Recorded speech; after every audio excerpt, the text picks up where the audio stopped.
página web www.cineconloquehayfest.com. Entérate de las bases e inscríbete. Mientras más pronto lo hagas, más tiempo tendrás para realizar tu cortometraje. 5 regiones premiadas, un solo ganador nacional, eventos temáticos, agenda académica, con el apoyo de...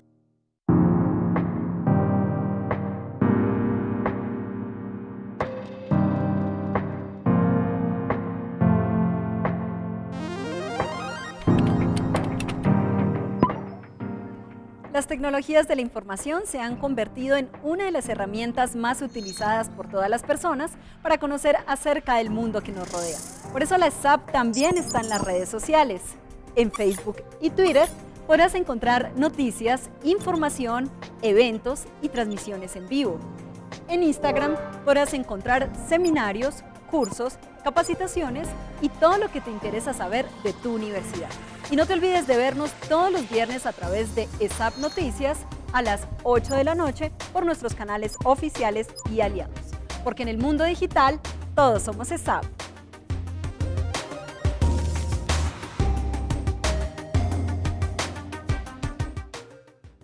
Valoramos tu esfuerzo y acompañamos cada paso para formar tu talento, porque hacemos las cosas con pasión y con calidad, porque seguimos creciendo a la altura de tus sueños, porque creemos en el futuro.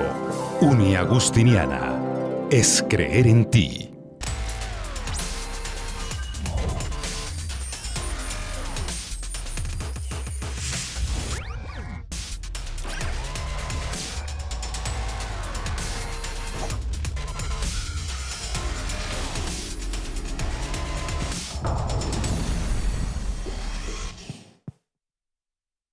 Muy buenas tardes, bienvenidos a TV Morfosis. Estamos en una nueva sesión en donde estaremos reflexionando acerca de diversos temas que impactan en la cultura a través del audiovisual. A continuación los invito a que escuchemos cuál es el tema de la sesión del panel que tenemos preparado el día de hoy.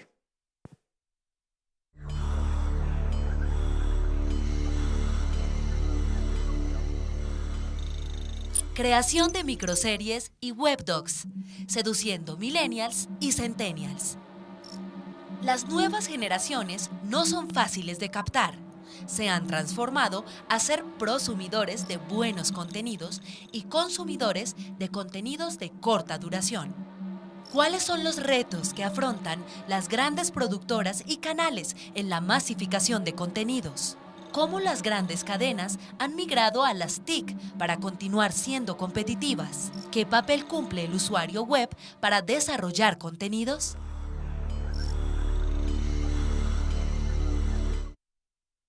TV Morfosis se lleva a cabo gracias a Hivision y GBS, gestor de soluciones. Igualmente, la producción audiovisual está a cargo de la Universidad del Valle y el SENA Regional. Todos ustedes pueden seguir la transmisión a través de zoomcanal.com.co y también a través de redes sociales, especialmente en Twitter, en donde pueden utilizar el hashtag numeral TV Morfosis. Con este hashtag vamos a interactuar en tiempo real, vamos a conversar, sus preguntas serán tenidas en cuenta para este panel con expertos de la más alta calidad que tenemos en la tarde de hoy. Los invito a que conozcamos los perfiles de las personas que nos están acompañando en el panel del día de hoy. Andrés Lopera Sánchez, director creativo de La Buena Estrella, Colombia. Escritor, productor y asesor de proyectos audiovisuales. Creador de productos y formatos como Adulto Contemporáneo, que se distancien de alegorías al crimen, narcotráfico o justificación de cualquier forma de violencia. Director creativo de La Buena Estrella. Germán Franco, director encargado Centro Ático, Pontificia Universidad Javeriana, Colombia. Comunicador social y periodista, realizador de cine y televisión de la Universidad Nacional. Magíster en Historia y realizador de documentales y series de televisión. Actualmente es el director del Centro Ático de la Pontificia Universidad Javeriana. Germán Ruiz, docente del Instituto Latinoamericano de la Comunicación Educativa, ILCE, México. funcionario público, investigador y académico que se ha desempeñado en la actividad educativa, salud y telecomunicaciones. Actualmente es doctor en Administración Pública y docente del Instituto Latinoamericano de la Comunicación Educativa, ILCE. Alberto Rodríguez, secretario de Comunicación y Relaciones Públicas, Universidad de Mar del Plata, Argentina. Abogado, periodista, docente, mediador, columnista. Integra el Consejo Directivo de la Asociación de las Televisiones Educativas y Culturales Iberoamericanas, ATI. Actualmente es secretario de Comunicación y Relaciones Institucionales de la Universidad Nacional de Mar del Plata, Argentina. Luis Ronderos, docente y director del Centro de Producción Universidad Autónoma de Occidente, Colombia. Comunicador social, director y productor de televisión, cuenta con experiencia en la creación de proyectos de comunicación e innovación de formatos. Actualmente es docente y director del Centro de Producción de la Universidad Autónoma de Occidente. Gabriel Levy, experto en gestión de proyectos TIC y transmedia, asesor consultor en varios países latinoamericanos, tanto en el sector público como privado, líder en gestión de proyectos y políticas públicas del sector audiovisual. Actualmente es coordinador de contenidos de la Autoridad Nacional de Televisión, ANTV. Se nos propone utilizar como referencia la generación de los Centennials y Millennials. Es una clasificación interesante porque nos permite agrupar un segmento poblacional, pero al mismo tiempo puede ser polémico porque categorizar y en general generalizar tiende a generar polémica y no siempre es efectivo porque las personas son un universo individual y generar esas clasificaciones es difícil. Sin embargo, podríamos decir que estamos tratando con personas que han crecido en la sociedad de la información, que están expuestos a un universo de acceso ilimitado a los contenidos, a la información, y en estos últimos 30 años han habido más desarrollos que en los últimos 300. Esa generación no sufrió lo que, por ejemplo, padeció la mía cuando estaba en el colegio de consultar una tarea. Yo recuerdo que cuando yo estaba en el colegio el profesor le decía a uno, averigüe sobre la fotosíntesis, y era salir corriendo a buscar el único libro que estaba disponible sobre la fotosíntesis, y cuando uno llegaba ya lo había tomado prestado a alguien más. Eso no es un problema hoy en día. Hoy los jóvenes acceden a Google, acceden en segundos a millones de fuentes de información sobre la fotosíntesis. Ahora el problema incluso es determinar cuál de todas las informaciones es la más confiable. En realidad el escenario es el de una generación que nació en una sociedad de la información. Una generación que no tiene problemas para acceder a los contenidos, pero que además tiene la capacidad de producirlos, de ser parte activa de esa historia, que no ve a los medios endiosados como los vimos nosotros en un primer momento, sino que accede a esos medios como productor a través de simplemente un celular o una cámara web. Quiero que hablemos de ese tema, partamos de ese punto de vista y hagámonos la pregunta, ¿cuál es el desafío de crear contenidos para una generación? Primero, que tiene acceso ilimitado a ellos y segundo, que tiene la capacidad de producirlos también. Comencemos con Germán. ¿Cuál es tu opinión sobre este tema? Gracias. Pues mira, desde la Red de Universidades de América Latina y el Caribe tenemos la fiel tarea de estar visualizando cuáles son los nuevos contextos donde se desenvuelven los alumnos. Prácticamente, según UNESCO, hay 1.4 billones de estudiantes de todos los niveles, considerando más o menos 200 millones en educación superior, que es lo que nos identifica, ¿no?, en esta brecha generacional que bien comentas. Justamente también dentro de la UDUAL trabajamos con una consultora Pearson en un estudio que tiene que ver con este consumo del video, sobre todo, donde reflejamos que el YouTube es hoy en día la gran herramienta extra aula de los académicos y de los profesores. Yo creo que esto es algo muy importante porque, como comentas, no hay ya una configuración de lo que está pasando en Internet. El tema central es qué sentido educativo le estamos dando al Internet, cómo lo estamos aplicando dentro y fuera del aula, ¿no? En este caso, cómo producimos, porque muchas veces nuestros contextos nos hacen identificar información, pero producir información es una gran responsabilidad, sobre todo en el sector académico. O sea, tenemos la fiel idea de poder visualizar estos contextos que lleven a generar productos que sean en verdad identificables dentro del aula y que sean sobre todo educativos para poderlo visualizar estos contextos, necesitamos tener herramientas que vayan generando los alumnos,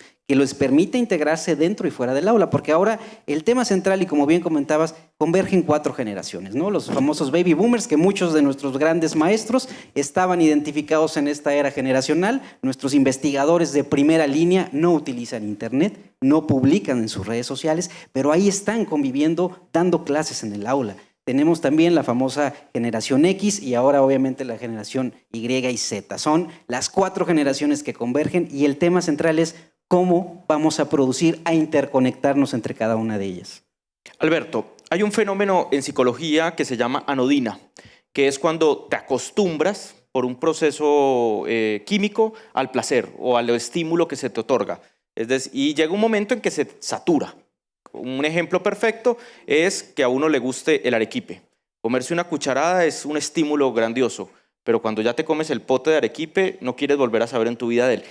¿Podríamos traspolar el fenómeno de la anodina, de esa acostumbrarse al estímulo en el consumo mediático, en el consumo de los contenidos?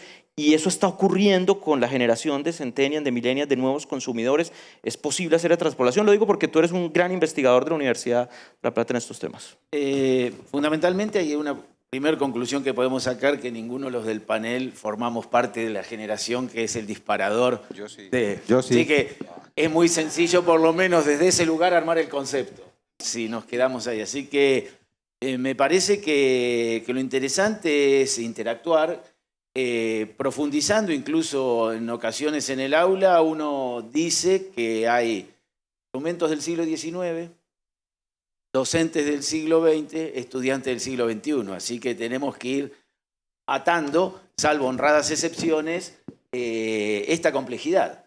Así que desde ese lugar me parece que seguimos explorando y a un vértigo de nuevos descubrimientos, de nuevos hallazgos, de nuevas tecnologías que tal vez nos vuelven a conmover determinados conceptos que estábamos empezando a tener tierra firme. Yo creo que sí, que en este campo de la psicología bien puede que esta sobresaturación, incluso donde uno va mirando determinados números, uno ya está, sobre todo quienes en el campo audiovisual, y lo asociamos o el reflejo son las televisoras, donde ya los móviles, los teléfonos inteligentes superan en cantidad, ya en ocasiones en países más desarrollados, a la población, pero también lo que claramente ya los están superando a las propias televisoras. Digo esto ¿por qué? Porque acá creo que hay un divorcio importante y un trabajo muy importante a construir, que es que la réplica constante y en ocasiones hasta con elementos sancionatorios, de lo cual produce una esquizofrenia muy fuerte, que cuando se entra al aula hay que... Cuando salen, traspasan el aula los jóvenes, los estudiantes, su mundo, su comunicación termina siendo el móvil. Yo creo que esa ecuación no está resuelta por el sistema. Luis, si tuviéramos que caracterizar los contenidos que hay que producir en esta sociedad de la información para esa generación, ¿cómo serían esos contenidos? ¿Cuál es el desafío de crearlos? Bueno, cuando uno empieza a hacer un análisis de cuál debería ser la labor, digamos, en términos de producción de contenidos, yo sí creo que toca pensar de una manera diferente el hecho de que nosotros todavía creemos que nos toca hacer los contenidos de aquí para allá, como que nosotros fuéramos los privilegiados. Y definitivamente, por ahí había unas estadísticas de que cerca del 80% del contenido que va a circular en los años 20 van a ser hechos por los prosumers. O sea que cada uno de ustedes, incluso en este momento, está produciendo contenido. Entonces ya no son ni siquiera las grandes productoras. Y a mí me gusta algo en el cuadro de Jenkins cuando habla de la industria cultural y la cultura participativa, porque las industrias van a ser muchas. Las de la televisión, de los grandes medios que se están matando porque no se les vayan las audiencias, pero que llegan con los productos de consumo masivo y la publicidad a los estratos más bajos, que son los que ven televisión. Al mismo tiempo está la cultura participativa, donde todos hacemos contenidos, pero además las empresas se volvieron canales. Entonces uno ya ve el canal de Red Bull y uno ya ve el canal de Coca-Cola y están hablando del marketing de contenidos, pensando en llegar a las audiencias. O sea que yo creo que los niveles son muy distintos. Yo no estaría tan seguro, digamos, de decir que tenemos que mirar nosotros desde acá cuáles son los problemas de las audiencias para ver cómo les llegamos en la industria tradicional de los medios masivos, como se trabajó mucho tiempo. Porque ahora tú ves la serie web, incluso por ahí leía un artículo acerca de que los jóvenes están viviendo en micromomentos. y se interactúan en micromomentos. Ellos viven viendo historias de segundos en sus Instagrams y probablemente la capacidad que tengan ellos de concentración se vuelve tan baja que uno dice, entonces, ¿cuál es el contenido? No pueden ser solo historias de 10 segundos, un video ya se les volvió largo. Pero de pronto hacen maratones en Netflix de 8 horas, mi hija se pone a ver una serie y le puede pasar 8 horas viendo una serie de Netflix, o sea que al mismo tiempo van a buscar unos relatos que aunque son pequeños, porque son de series web, están buscando también estas inversiones extensas de contenido. Entonces uno dice, ¿qué hacemos?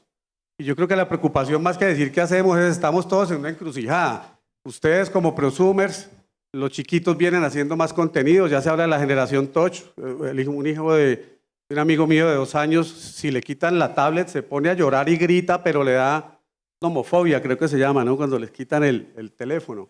Entonces, a mí sí me parece, digamos, que hay que quitarse un poco la preocupación de pensar nosotros, los que sabemos hacer contenidos, cómo cogemos las audiencias. Eso ha sido una preocupación de mucho tiempo y yo creo que ahora ni siquiera estamos preparados para entender cómo es eso de la circulación del contenido y de la producción del contenido. Yo creo que sale de todo y sale en series web de empresas, de canales, toda la gente, los clientes, ahora todo el mundo esto es para redes sociales, hazme por favor algo barato, que esto va a circular y quiero que lo vea todo el mundo.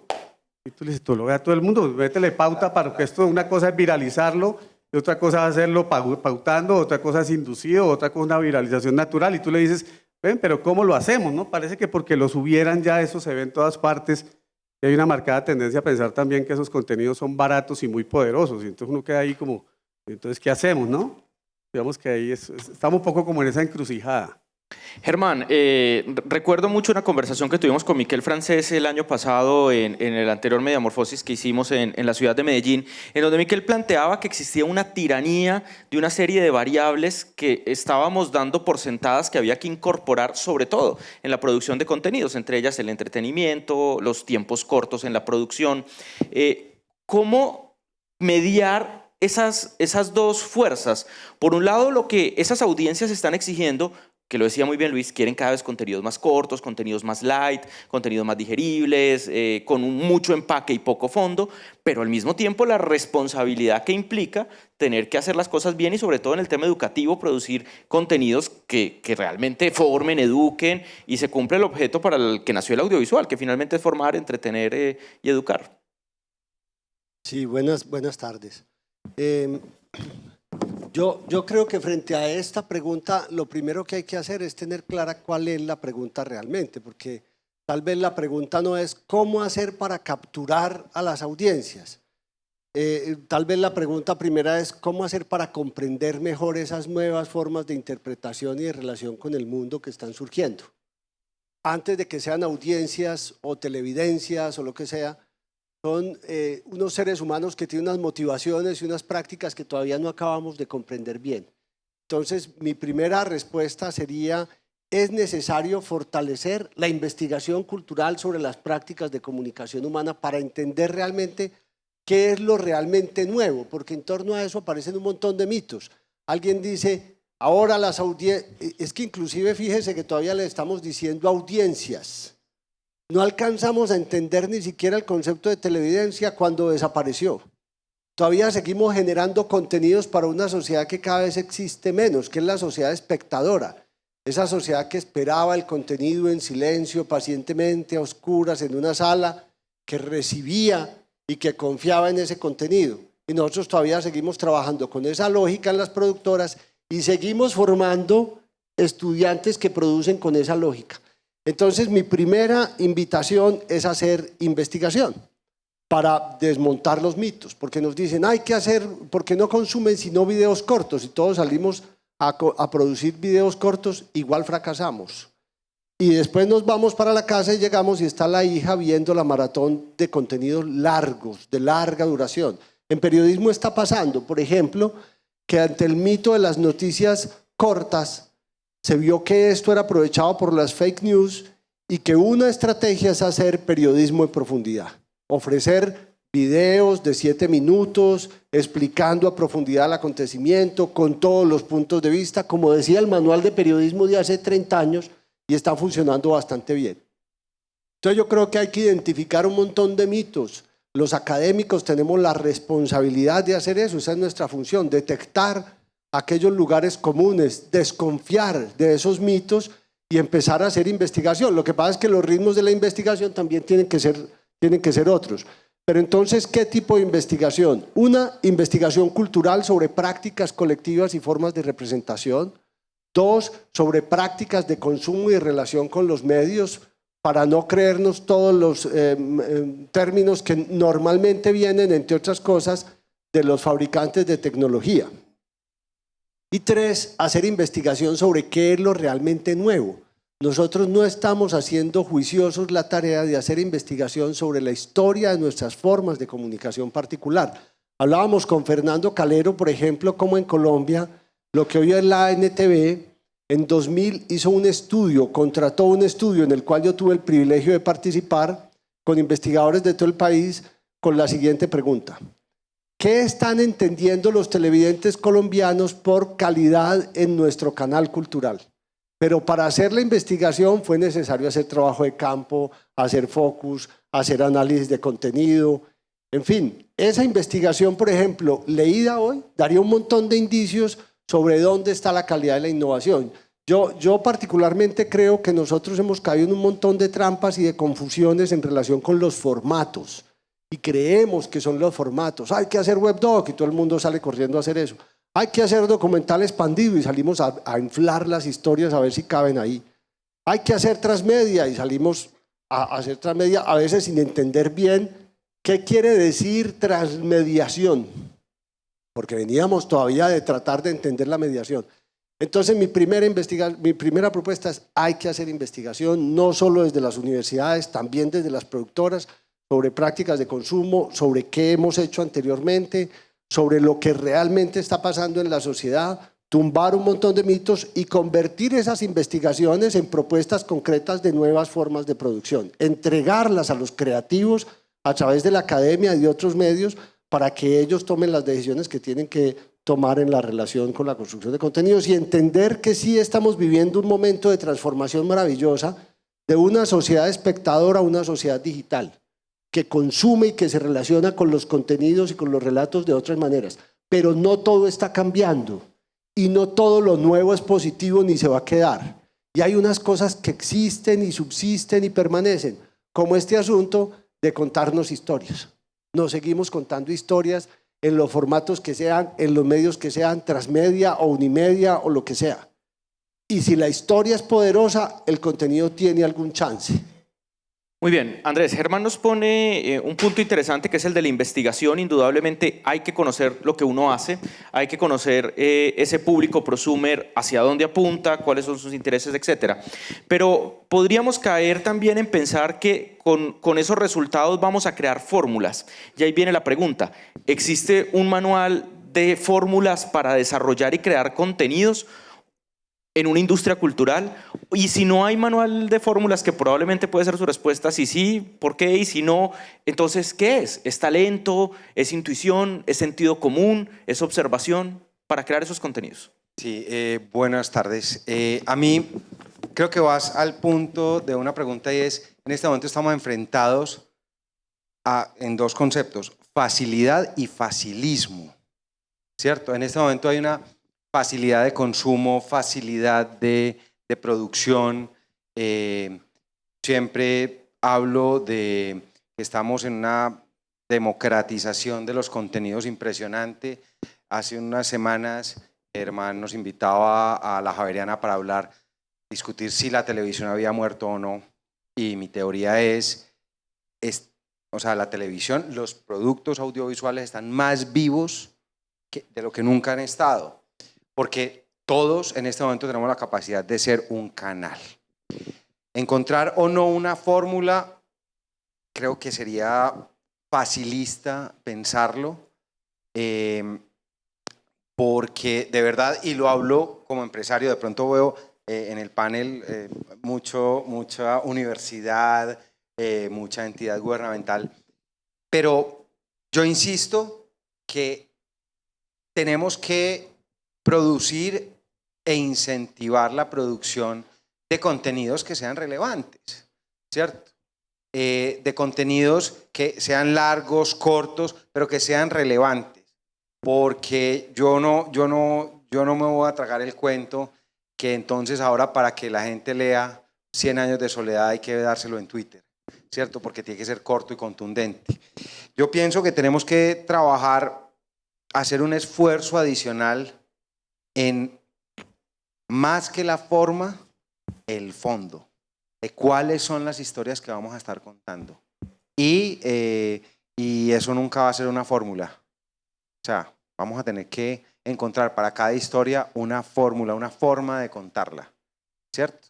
Pero a mí me preocupa, personalmente me preocupa mucho que estemos en manos o próximos a estar en manos de los millennials y los centennials.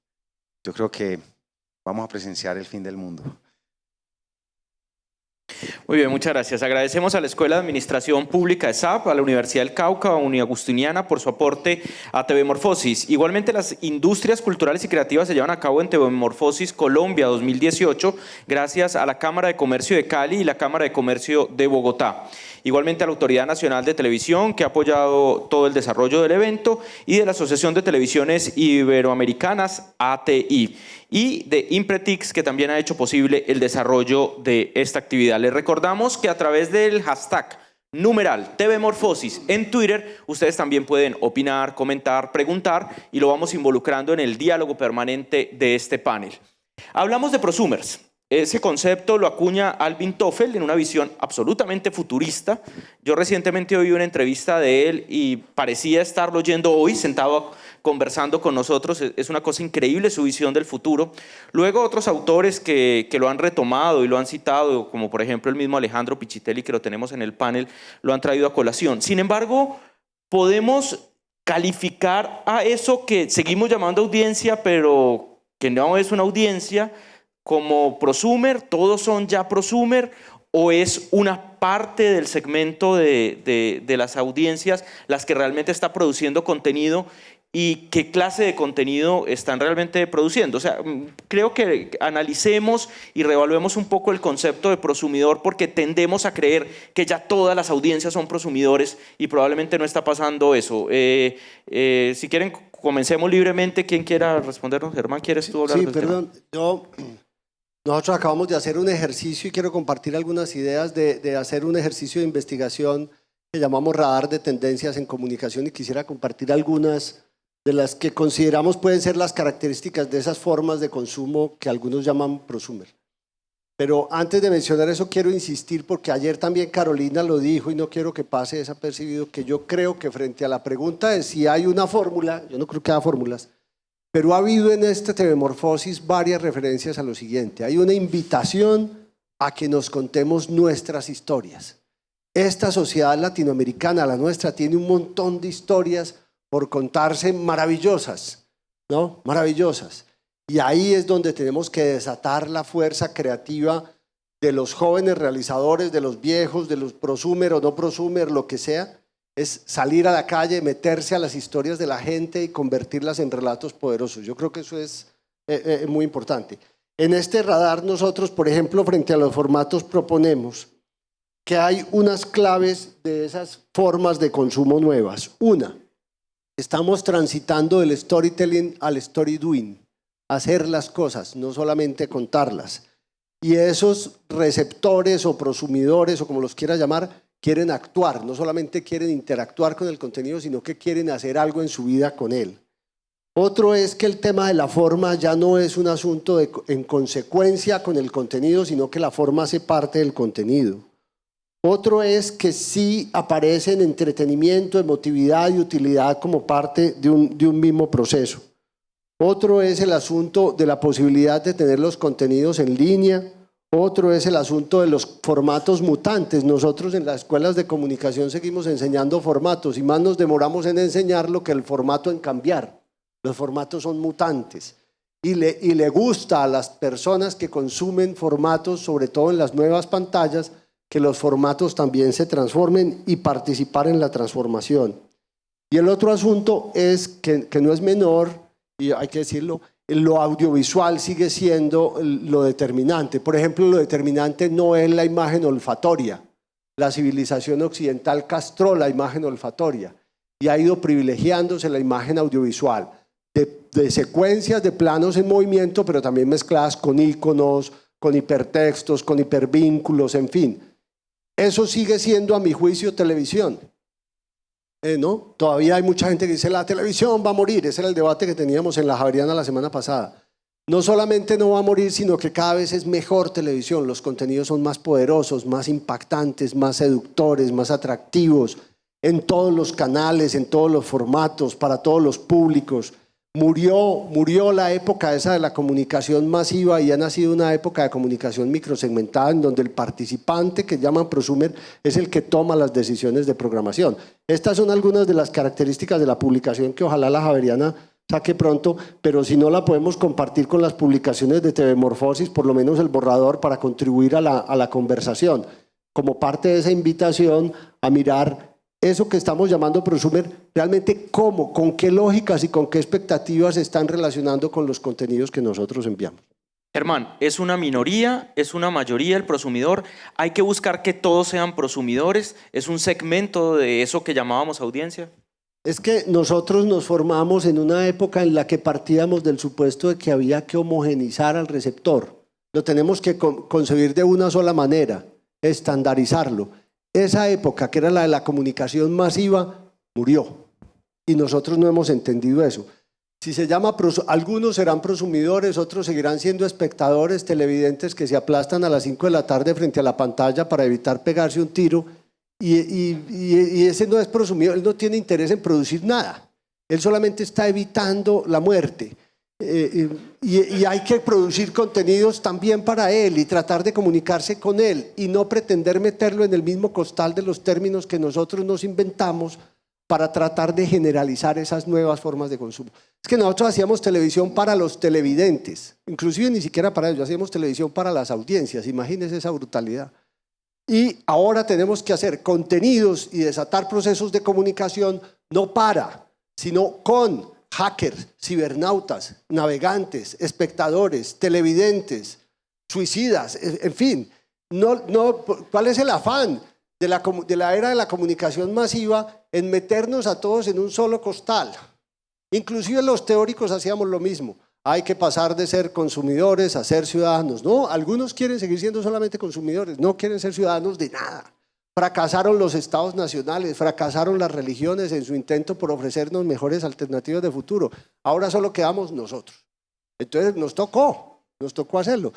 Yo creo que ahí hay preguntas, por eso digo que no solamente hacer investigación, sino cuáles son las preguntas de la investigación, porque estamos haciendo investigación con preguntas viejas. Perdón que me estoy extendiendo. Germán, antes de darle la palabra a su tocayo, que ya me la está pidiendo, se la pongo más difícil. Yo soy de los que a veces intento prosumir, pero a veces me aplasto esperando morir. Entonces, ¿habrá que producir contenidos para el momento, no para las personas? Puede ser. Fíjese, esa cosa que están haciendo ahora los que producen bienes y servicios que dicen, no vamos a ofrecer un bien o un producto, sino una experiencia.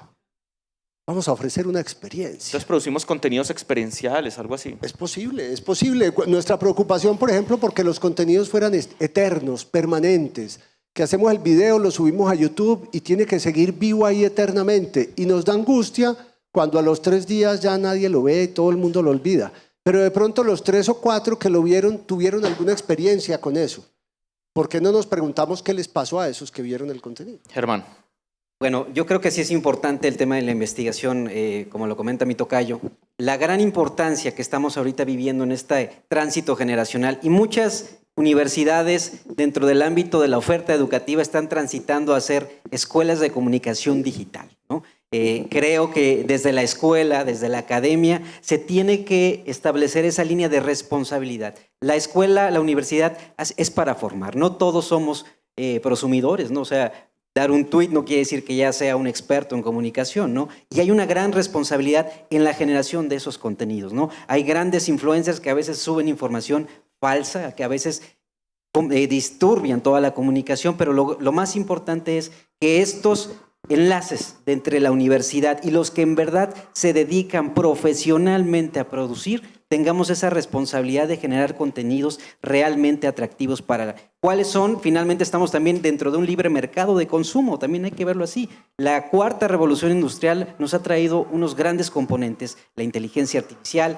el Big Data y el Machine Learning son los elementos que hoy se están confluyendo. O sea, generamos esta información, pero no porque estemos generando esta información quiere decir que seamos parte de estas plataformas. Podremos serlos estadísticamente. Nuestra información hoy en día está en Google, nuestra información está en Netflix hoy en día. Netflix sabe qué consumes, qué serie te gusta más, cuáles son los formatos que más. Y esto le ha beneficiado a Netflix. ¿Por qué? Porque ellos identifican cuáles son, y a Amazon y a todas las que están produciendo ahora nuevos contenidos digitales, con este perfil del consumidor, están generando y se están haciendo multimillonarios. Entonces, lo más importante es que vayamos hacia una escuela del periodismo, de la comunicación digital, que tenga que ver con estos vínculos, donde en verdad tengamos la necesidad de generar estos contenidos para poderlos distribuir. Por eso es importante que en las universidades generemos este tipo de vínculos. Andrés.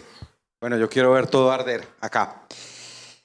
Hay un autor literario francés moderno que habla que vivimos en una sociedad porno publicitaria.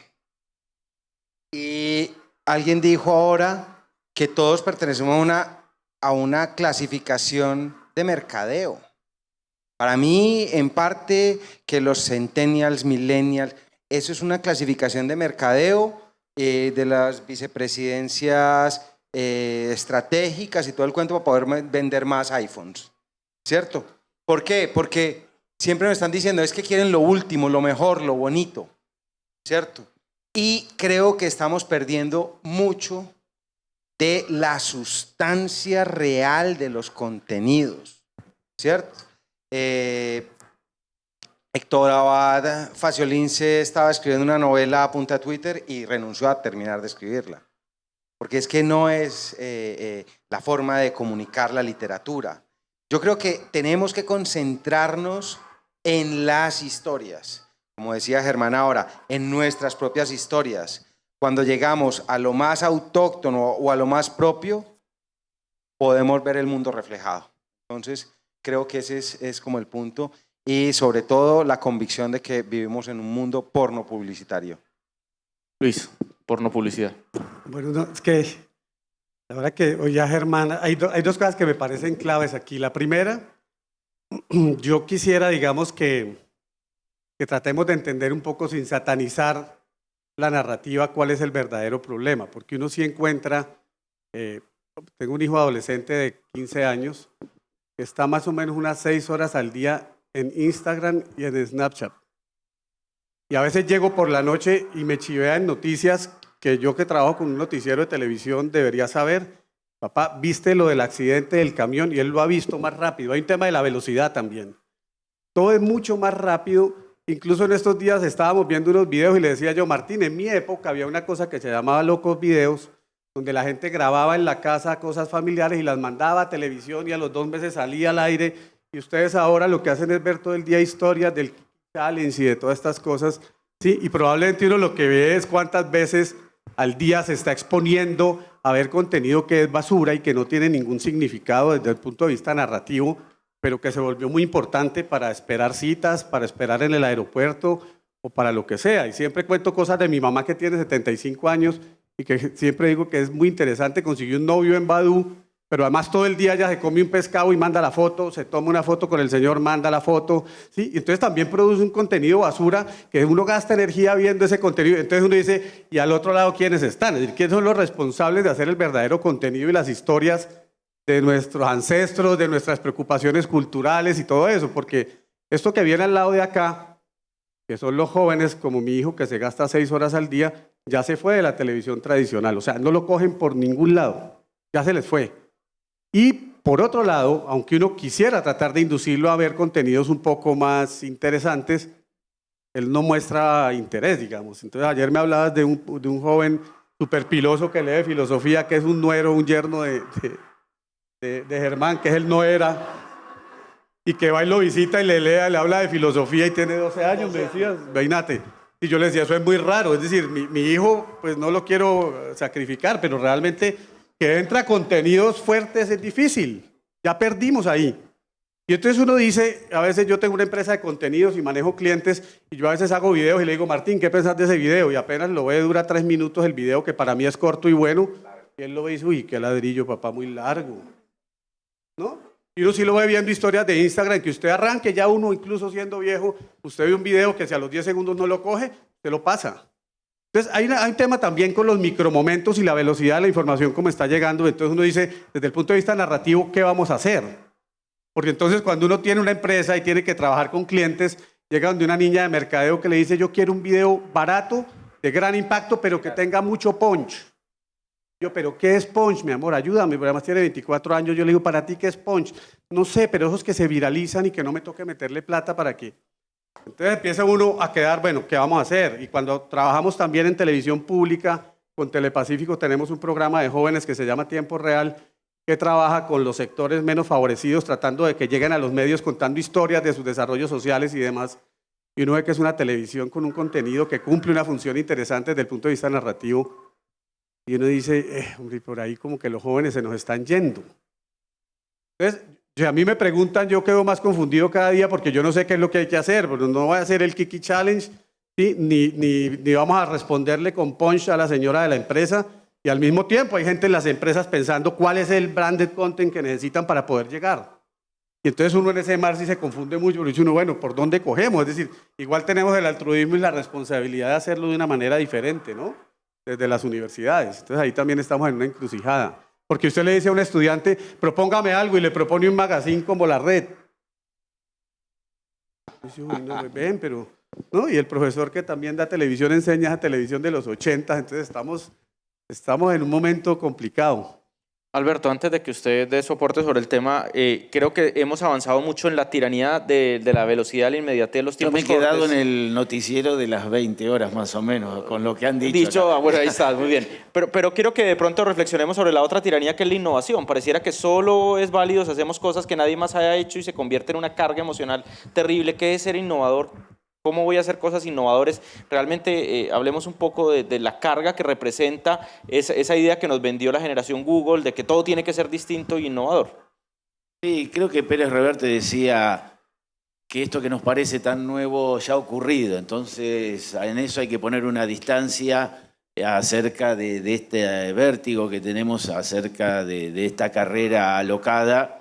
Me parece que si bien estas cuestiones que provocan tantas ansiedades acerca de los tiempos, tuve una oportunidad del Metamorfosis Valencia y después en un artículo un poco lo sintetizaba como que era que el imperio de lo breve.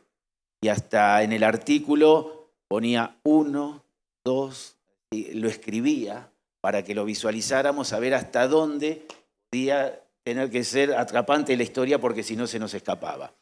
Frente a eso que nos puede conducir a tanta basura, como bien decía, me parece que también, o por lo menos a mí me seduce la idea, que era parte del disparador acá, como de las miniseries o de esos formatos de tan poco tiempo, pero que tienen que tener tantos aditamentos que tiene una complejidad muy grande a resolver. En el campo de la poesía,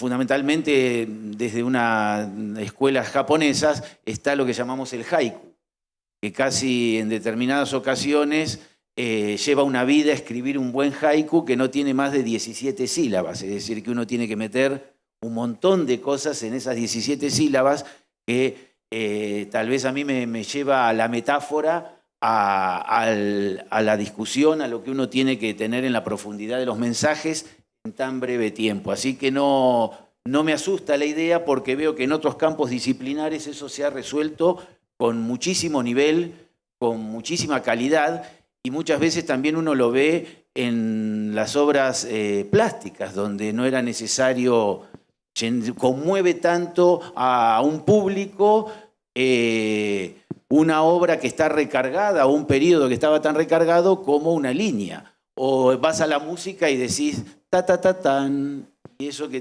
parece tan simple ha atrapado a la humanidad. Así que el secreto muchas veces de esta carga, me parece que todo lo que estamos viviendo lo estamos viviendo a una velocidad tan grande que esa exigencia a ser innovador tiene un tiempo muy, muy corto y eso a veces nos lleva a producir errores muy grandes.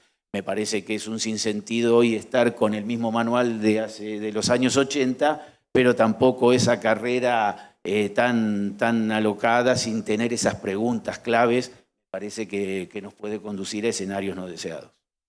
Muy bien, hablemos de los formatos. Germán lo trató un poco. Germán nos decía, tenemos casi un fetiche con el tema de los formatos, de estudiarlos, analizarlos, promoverlos, provocarlos, etcétera, pero lo que nos muestra el mercado es que son híbridos, todo el tiempo están cambiando, todo el tiempo evolucionan. Pero a mí de los formatos me preocupa algo más. En el tema de crear contenidos que sean creíbles, que eduquen, que formen, que informen, ¿cualquier formato es válido? Y esa misma pregunta la hacíamos ayer y yo quiero traerla hoy a colación. ¿Cualquier formato es válido? O sea, debemos perderle el miedo a hacer un reality, debemos perder el miedo a hacer una novela, debemos perder el miedo a hacer un estilo de blog YouTube para producir contenido siempre y cuando lo que haya de fondo garantice calidad. Es decir, hablemos un poco, divaguemos sobre el tema de formatos. A ver, yo creo que es muy distinto uno ver a un youtuber como Julio Profe, creo que todos lo conocemos, a este chico Germán, el chileno. Sí, o sea, creo que son mecanismos igualmente válidos para transmitir cosas totalmente diferentes. Entonces yo creo que es cuál es el contenido que pones en ese formato, ¿cierto? Pero con eso quieres decir, mientras el contenido lo justifique, el formato cualquiera sirve. Sí, a mí me encantaría.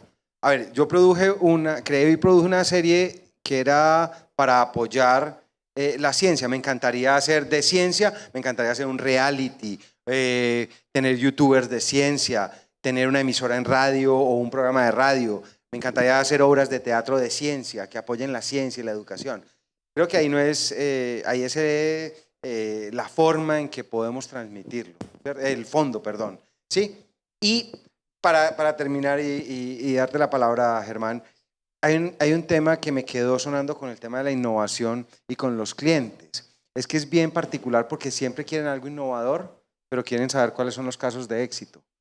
Entonces es como una paradoja bien... Andrés, antes de que Germán le demos la palabra, yo quisiera que redondeáramos un poco el tema. ¿Podríamos decir que de este momento histórico, llamémoslo sociedad de la información, sí, por darle un título, se valora el hecho de que hemos aprendido a valorar todos los formatos como mecanismo comunicativo, informativo, como un ejercicio de comunicación? Antes pensábamos que hacer educación era solo, por ejemplo, el documental o un medio en un medio, como decía McLuhan. Hoy en día, gracias a toda esta explosión de cosas, poder usar cualquier formato es una de las ventajas. Sí, mira, voy a retomar algo que dijiste y es cuando te referiste al haiku, que un buen haiku puede tomar toda la vida.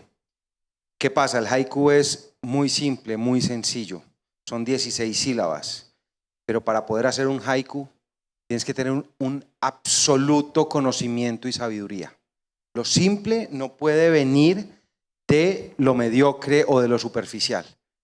Para poder, hablemos de narrativas, para poder violar las normas de la narrativa, yo tengo que saberlas, tengo que conocerlas, ¿cierto? Entonces, ¿cuál era la pregunta? Si en este momento histórico, llamémoslo sociedad de la información, el poder utilizar cualquier formato y que cualquier formato sea válido, se lo debemos agradecer, digamos, al momento histórico. A mí me encantaría tener realities de cosas que sí sean realmente importantes. O sea, evolucionamos en ese sentido. Sí, a mí me parece que la investigación direccionada hacia cómo debemos comunicar nos ha dado muchos formatos, ¿cierto? El tema es cuál es el contenido que ponemos en esos formatos, siento yo. Muy bien, Germán.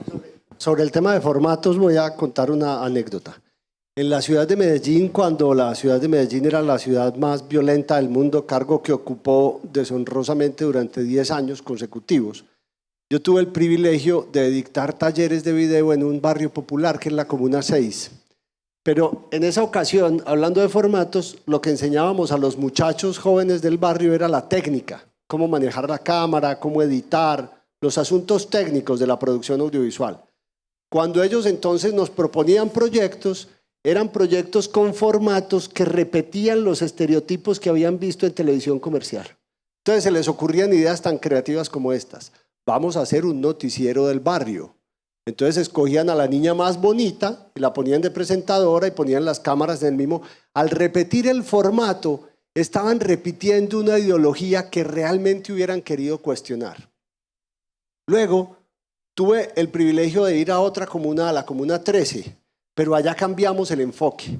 En vez de enseñar a manejar cámaras y a hacer planos y hacer el movimiento perfecto, llevamos cine y hacíamos debates sobre el concepto de plano y trabajamos con el concepto de montaje audiovisual, entre otras cosas a partir del haiku, que es uno de los fundantes de la lógica del montaje. Lo que nació como producción de estos chicos de la Comuna 13 eran narrativas con formatos propios, innovadores diríamos hoy. Ellos estaban tratando de encontrarle sentido a su historia y a su presencia en esa vida, en esa guerra, tratando de salirse de la lógica de la guerra. Entonces los formatos no son tan gratuitos, cada formato viene cargado de la ideología de aquel que lo diseñó. Pero yo también creo que nosotros en América Latina hemos hecho un cursito en televisión educativa y cultural que nos ha permitido usar formatos que estaban diseñados para otros propósitos ideológicos y moverlos bien. En televisión infantil tenemos aquí, por ejemplo, la experiencia de Paca Paca.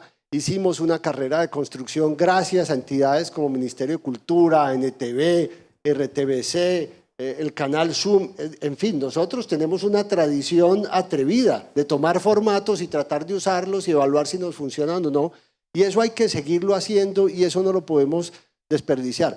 Pero yo creo que la pregunta no es tanto por los formatos, sino por la cultura y por la carga ideológica de la que vienen.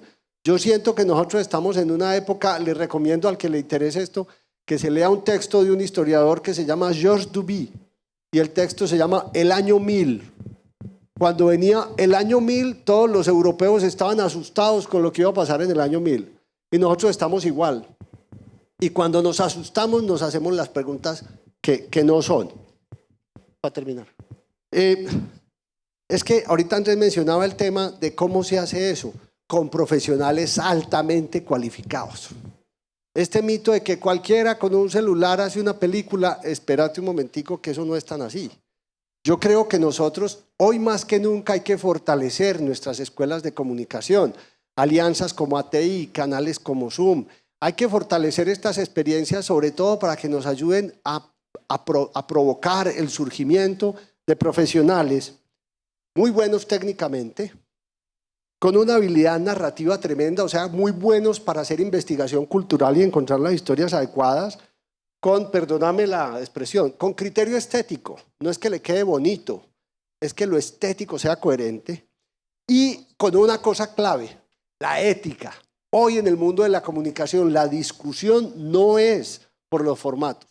La discusión que está encima es la ética. Se mencionó el tema de Big Data. Hoy el algoritmo tiene las posibilidades de saber usted qué hace sin que usted sepa que lo están averiguando. Eso le está haciendo preguntas duras a los seres humanos. Y son los comunicadores, somos los comunicadores los que tenemos.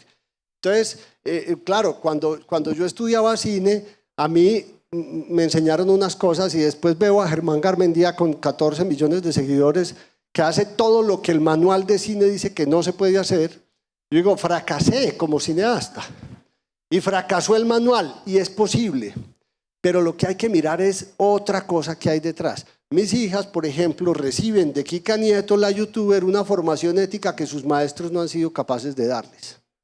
Entonces, no hay que satanizar los formatos, hay que mirar más al fondo, el uso, la apropiación y todo eso, pero eso requiere profesionales altamente capacitados. Germán, concluya usted porque se nos acabó el tiempo. Esto está divertidísimo, entretenidísimo, súper riguroso los conceptos. Creo que hemos hecho una reflexión 360, pero el tiempo en televisión es tirano. Entonces, Germán. Rápidamente, bueno, en 1999 el profesor Mitra había dicho que con una pantalla, ¿no? Cuando veíamos el Internet 1.0 y que todo el mundo iba a producir contenidos y que esa pantalla iba a darle a una comunidad un desarrollo, ¿no? A partir de que los propios chicos podrían generar esta interacción. Hace 2 semanas fue Virtual Educa justamente en Argentina, ¿no? Donde el profesor dijo que no hay que dejarlos solos. Eso es importantísimo, o sea, el Internet es un medio, ¿no? Siempre las universidades, las productoras, los formatos necesitan su grado de profesionalismo para poder generar ese valor cultural, científico, educativo y del propio cine, ¿no? Andrés, usted está que se habla. ¿Quiere concluir? Estoy poniendo mucha atención. Muy bien. Muchísimas gracias a ustedes por acompañarnos. Creo que nunca buscamos obtener conclusiones finales, sino dar elementos para que ustedes, como audiencia o prosumidores, aplastados esperando morir o interactuar, tengan los suficientes elementos de juicio para discernir respecto a un mundo cambiante, una sociedad de la información que nos representa grandes retos y una generación que efectivamente está sobreexpuesta y sobreestimulada a múltiples pantallas, múltiples plataformas y múltiples contenidos. Tenemos grandes desafíos, verdades absolutas no existen y nos seguiremos reinventando. Y para eso es TV Morfosis. Es un escenario para analizar, para debatir, para reflexionar y para seguir pensando y repensando cuáles son los contenidos, la televisión y el audiovisual que queremos y que debemos producir en virtud finalmente de los ciudadanos, porque construimos ciudadanía con el audiovisual. Muchísimas gracias y los invitamos enseguida a continuar con nuestro quinto programa en TV Morfosis Ciudad de Cali. Una feliz tarde para todos. Gracias. Bien, muchas gracias. Excelente.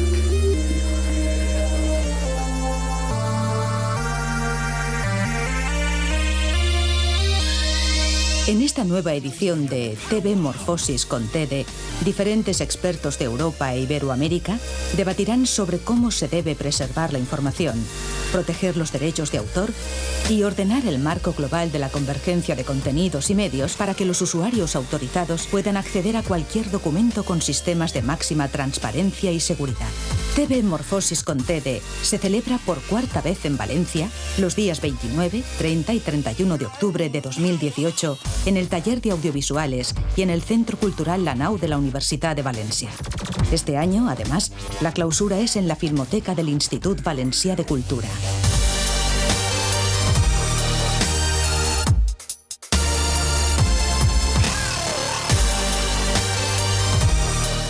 Inicia la convocatoria para la tercera edición del primer Festival Nacional de Cine Temático y Transmedia de Colombia, Cine con lo que hay Fest. Este año el tema es bici. Ingresa a nuestra página web www.cineconloquehayfest.com. Entérate de las bases e inscríbete. Mientras más pronto lo hagas, más tiempo tendrás para realizar tu cortometraje. 5 regiones premiadas, un solo ganador nacional, eventos temáticos, agenda académica, con el apoyo de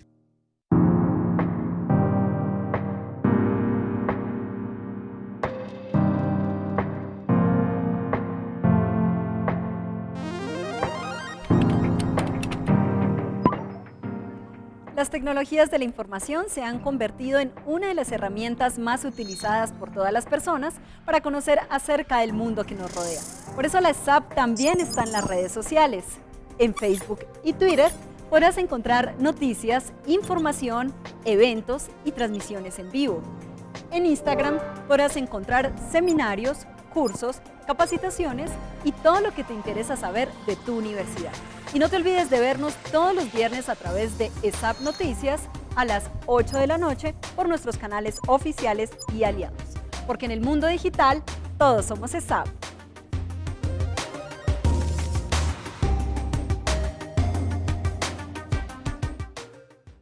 Valoramos tu esfuerzo y acompañamos cada paso para formar tu talento, porque hacemos las cosas con pasión y con calidad, porque seguimos creciendo a la altura de tus sueños, porque creemos en el futuro. Uniagustiniana es creer en ti.